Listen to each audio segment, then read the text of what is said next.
ভোর আনুমানিক ৫টা। সিসিটিভি ফুটেজে দেখা যাচ্ছে একটি সাদা প্রাইভেট কার থেকে ব্লু এবং ব্ল্যাক টি শার্ট পরা দুজন ব্যক্তি হেঁটে আসছে।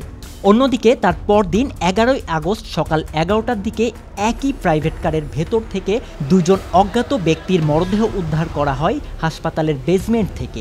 তবে কি এই ব্যক্তি দুজনই সেই ভিকটিম? ঘটনাটি রাজধানী ঢাকার doctor Sirajul Islam medical college ও হাসপাতালের পার্কিংয়ে। সোমবার ১১ই আগস্ট দুপুর ১:৩০টার পর মরদেহ দুটি উদ্ধার করেছে পুলিশ।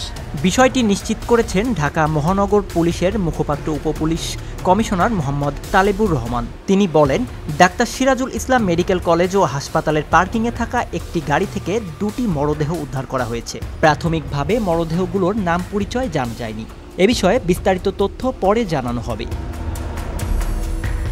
হাসপাতাল সূত্রে জানা যায়, গত শনিবার আনুমানিক ভোর ৫টার পর গাড়িটি হাসপাতালের পার্কিংয়ে প্রবেশ করে।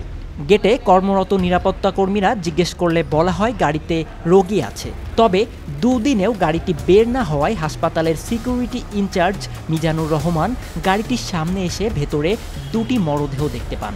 আজকে সকাল আনুমানিক ১১টা ৫০ থেকে ১১টা ৫৮ গাড়ি ঢুকেছে। গতকালকে ১০ তারিখ সকাল ৫টা ৪৫ গাড়িতে দুজন লোক শোয়া অবস্থায় দেখার পরে আমি তাদেরকে ডাকতে যাই, কারণ আমাদের রেজিস্টার অনুযায়ী কোনো গাড়ি যদি রাত্রে থাকে পরবর্তীতে ওই গাড়িটি একজন আরেকজনকে দায়িত্ব বুঝিয়ে দেয়। তো তারা বললো যে স্যার গতকালকে সকালে একটা গাড়ি আছে, সেই গাড়িটা এখনো যায় নাই। তখন আমি ওই গাড়ির নাম্বার নিয়ে নিচে যাই। তো যাওয়ার পরে দেখি গাড়ির ভিতরে ওই দুইটা লোক শুয়ে আছে। শোয়ার পরে আমি তাদের গ্লাস দিয়ে টোকা দিই, তারা কোনো রেসপন্স করে না। গাড়ি কোনো লক ছিল না, টান দিতেই দরজাটা খুলে যায়।